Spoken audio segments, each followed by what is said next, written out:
OK， 喺正式去片之前咧，先介紹下我呢個頻道嘅一啲新嘅 function， 即係一啲新嘅內容嚇。咁樣咧，我咧就將呢個頻道做咗少少嘅呢個改動啊。除咗講下新聞之外咧，亦講下我自己喺搭郵輪嘅感受之外咧，就主要咧就想同大家講點樣落船去玩啊！因為咧我睇咗唔少嘅節目啦，因為我做呢個 YouTube 之前咧就都平時都會睇其他嘅郵輪嘅一啲關於郵輪嘅 YouTube 嘅一啲視頻啦。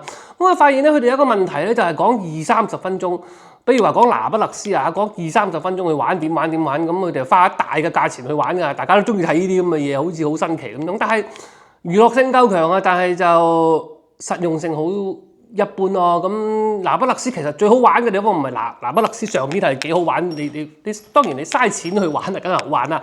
咁但係咧，我係想同大家講每一個城市我去到咧，都會有一啲短片嘅。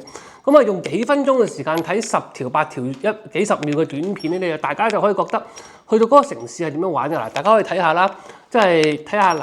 我列開咗咁多個城市，有那不勒斯啦，有羅馬啦，亦都有佛羅倫薩、比薩啦，呢啲咁重要嘅城市，究竟你上船，你上到岸得6分鐘，究竟有啲咩好玩呢？咁就會喺幾分鐘之內就會講到我係咁樣玩，我係建議咁樣去大家玩嘅。咁啊，實用性更強，時間就唔需要花太多嘅時間。大家記住去留意我呢一個頻道裏邊嘅短片啊嚇。OK，即刻去片。